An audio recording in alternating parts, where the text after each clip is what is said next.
Bismillahirrahmanirrahim. Assalamualaikum warahmatullahi wabarakatuh. Berjumpa lagi bersama dengan Pak Hendar. Kita di pelajaran TPMM ya. Pada sesi ini Bapak akan menjelaskan tentang flowchart. Ya, oke. Baik, bismillahirrahmanirrahim. Oke, sebelum dimulai kita biar lebih semangat pantun dulu sedikit. Ya, bunga mawar warnanya merah, tempat bermain si anak lebah. Pagi ini pagi yang cerah, semoga hari semakin bahagia. Amin ya robbal alamin. Kita singkat aja, nggak usah ada prolog. Nanti kalau ada prolog durasi di atas 10 menit susah ngedownloadnya di YouTube-nya. Baik, kita langsung aja curhat dulu. Ya baik, kita sekarang akan belajar tentang flowchart. Apa itu pengertian flowchart? Flowchart sebelum di sini sebenarnya Bapak udah singgung-singgung di pengantar algoritma. Jadi dalam algoritma itu ada tiga notasi yang udah Bapak bahas di sesi sebelumnya. Ada notasi bahasa natural atau bisa juga disebut kalimat deskriptif. Lalu yang kedua ada notasi flowchart, yang ketiga ada notasi passcode. Nah, pada perjumpaan kali ini Bapak akan menjelaskan tentang notasi flowchart. Apa itu flowchart? Flowchart itu adalah cara menuliskan instruksi-instruksi yang harus dilaksanakan dalam bentuk simbol-simbol diagram alir. Jadi dia bentuknya simbol-simbol. Nah, simbol-simbolnya ini sudah ditentukan bentuk-bentuknya. Kita tidak bisa menentukan simbol-simbol sendiri, ya. Nanti setiap simbol-simbol itu ada keterangan-keterangannya. Dan jangan lupa ketika kita memberikan keterangan-keterangan, gunakanlah bahasa yang baku dan mudah dimengerti oleh orang banyak. Kita lanjut saja. Apa saja sih simbol-simbolnya? Sebenarnya simbol-simbolnya itu ada banyak, bisa lebih dari 5. Tapi karena kita sedang belajar dasar, maka kita akan belajar 5 dulu. Yang pertama ada simbol yang bentuknya seperti ini, adalah simbol terminator. Ketika kita ingin merancang sebuah flowchart, maka terminator ini dibuat di awal dan di akhir.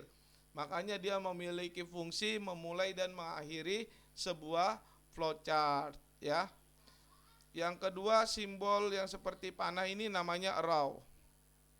Dia fungsinya sebagai arah alir alur, ya, untuk membawa, mau dibawa kemanakah ini flowchartnya, ya. Dari simbol yang satu diarahkan ke simbol selanjutnya, ya. Jadi ini fungsinya untuk mengarahkan. Yang ketiga, ini ada simbol yang seperti, ya, bangun segi 6 nih, ya, namanya preparation, ya. Ini inisialisasi atau memberi nilai awal. Di sini nanti tempatnya adalah yang menentukan variabel. Nah, di sini tempat variabel. Variabel itu apa, nanti kita akan bahas lebih detail. Oke, selanjutnya ini ada simbol yang bentuknya seperti jajar genjang, ada simbol data. Ya, simbol data itu untuk membaca input dan menampilkan output, ya. Selanjutnya ada simbol proses. Ya, simbol proses itu untuk proses pengerjaan. Ya, biasanya berisi tentang rumus-rumus, ya, tentang rumus-rumus, data-data yang telah kita input lalu diproses. Simbolnya ini, simbol persegi panjang, ya. Oh ya, catatannya nak, pada pembuatan flowchart ini sebenarnya tidak ada rumus yang baku, tidak ada patokan yang pasti, ya. Setelah kita membuat misalnya menginput data, belum tentu dilanjutkan oleh preparation, ya. Tergantung masalah yang ada, tergantung apa yang mau kita selesaikan, ya, nah, ya. Jadi tidak ada patokan yang pasti. Kita lanjut. Ini ada contoh program hitung persegi panjang, ya. Kita tentu sudah tahu rumus luas persegi panjang adalah panjang dikali lebar. Semua pada tahu. Nah, anak-anak di pertemuan keempat itu disuruh membuat flowchart. Nah, flowchartnya itu harus seperti ini, nak. Mulai dari terminator sampai kembali ke terminator. Nih, lihat nih. Tadi seperti yang Bapak jelaskan, di pertama terminator, diakhiri dengan terminator. Di masing-masing simbol ini, nak, ada keterangannya, dan keterangannya harus menggunakan bahasa yang baku, yang mudah dimengerti kita semua, ya, nak. Oke, biar tidak lupa, Bapak akan tampilkan lagi simbol-simbolnya biar menjelaskannya lebih enak.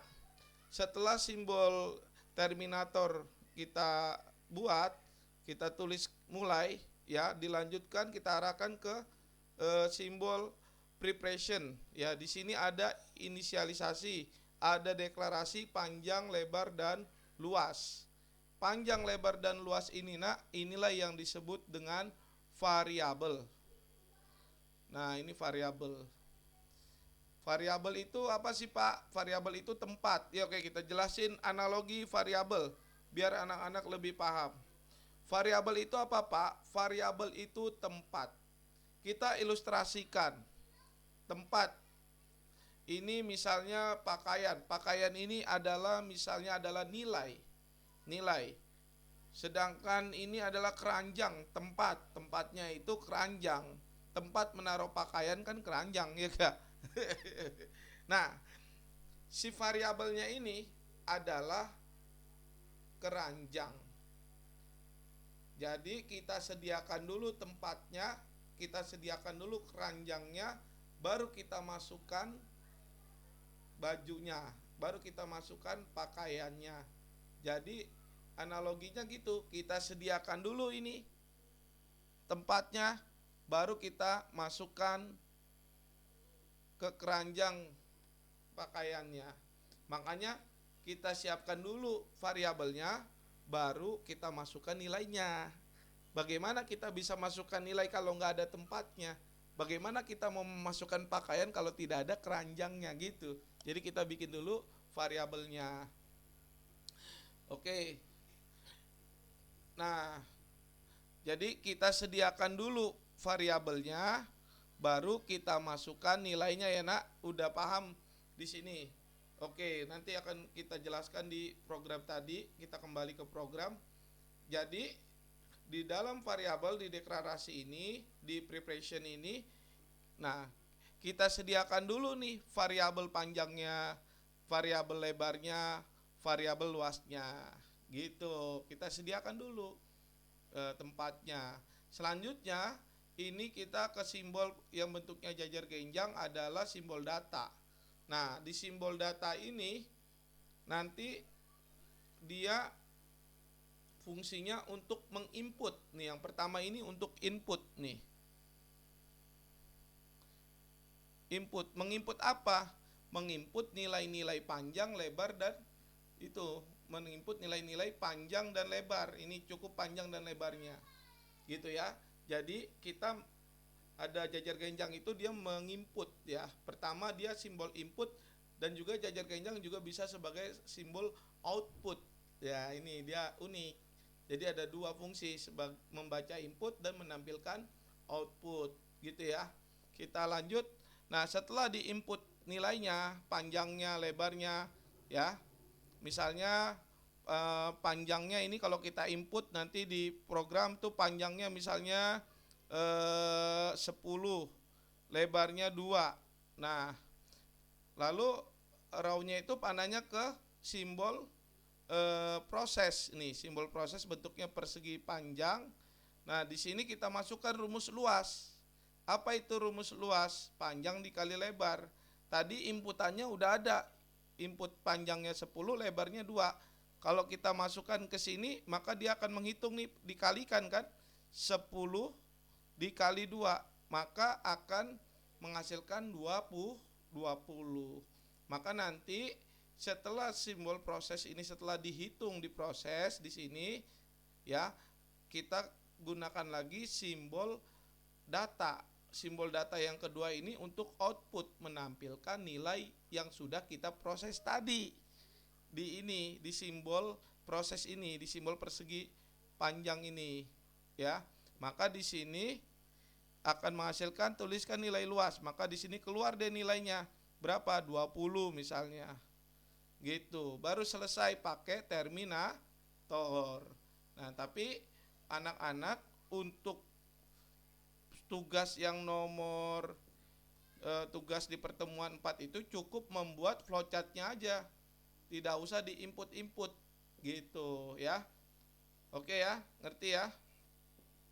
Kita lanjut. Nah, ada tips dalam menggunakan flowchart, diantaranya menggunakan pilihan bahasa, bahasa Inggris atau bahasa Indonesia. Kalau Bapak pakai bahasa Indonesia karena orang Indonesia, terus kalau kalian jago bahasa Arab, bahasa Inggris, boleh menggunakan bahasa Inggris. Yang kedua, gunakan bahasa yang baku, jangan bahasa gaul, jangan bahasa yang kamu tahu orang nggak tahu gitu. Terus masukkan kalimat di dalam simbol, jangan lupa di simbol-simbol itu ada kalimat-kalimat, keterangan-keterangan, dan gunakan kalimat-kalimat yang baku dan jelas. Baik, terima kasih. Sampai di sini saja perjumpaan kita. Mudah-mudahan jelas. Kalau tidak jelas silakan dibaca-baca lagi modulnya, dibuka-buka lagi PowerPoint-nya, PDF-nya, dipelajari. Nanti di sesi selanjutnya Bapak akan menyampaikan passcode biar anak-anak lebih paham secara detail, secara terperinci. Terima kasih. Assalamualaikum warahmatullahi wabarakatuh.